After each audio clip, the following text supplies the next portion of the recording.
কঠিন দুঃসময় পিছনে ফেলে উঠে আসার পথে নেইমার জুনিয়র। ক্যারিয়ারে লম্বা সময় মাঠের বাহিরে নেইমারকে থাকতে হয়েছে ইনজুরির কারণে।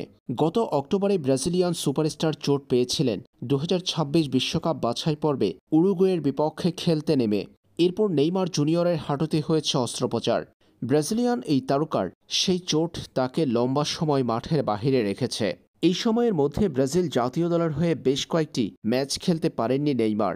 এমনকি ২০২৪ সালের কোপা আমেরিকা আসরেও খেলতে পারেননি তারকা এই ব্রাজিলিয়ান। খেলতে পারেননি নতুন ক্লাব আল হিলালের হয়ে মৌসুমের অর্ধেকটা সময়। তবে বর্তমানে ইনজুরি কাটিয়ে সেরে ওঠার চূড়ান্ত প্রক্রিয়ায় আছেন নেইমার। আল হিলালের ট্রেনিং ক্যাম্পে আছেন ব্রাজিলিয়ান সুপারস্টার।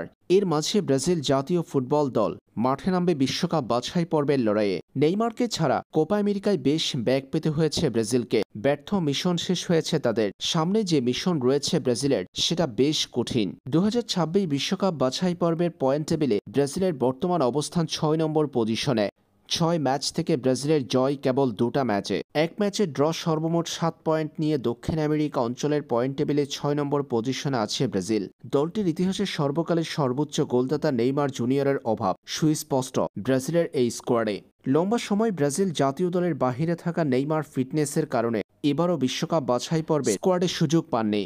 তবে ইনজুরি কাটিয়ে ওঠা নেইমার জুনিয়র ফিটনেস ফিরে পেলে তাকে দ্রুত ব্রাজিল দলে ফেরানো হবে, এমনটা এবার জানিয়েছেন ব্রাজিলের কোচ ডেরিভল জুনিয়র। নেইমারের জন্য অপেক্ষা করবে তারা, এমনটা জানিয়ে ডেরিভল জুনিয়র বলেন, সে আমাদের জন্য খুবই গুরুত্বপূর্ণ এক খেলোয়াড়, যে অন্যদের চেয়ে আলাদা। সে একটা মেডিকেল প্রক্রিয়ার মধ্য দিয়ে যাচ্ছে, যা আমাদের সম্মান জানাতে হবে। তবে আমি এতটুকু নিশ্চয়তা দিতে চাই, নেইমার ইনজুরি থেকে পুরোপুরি সেরে উঠলে তাকে আবারও দলে ডাকা হবে।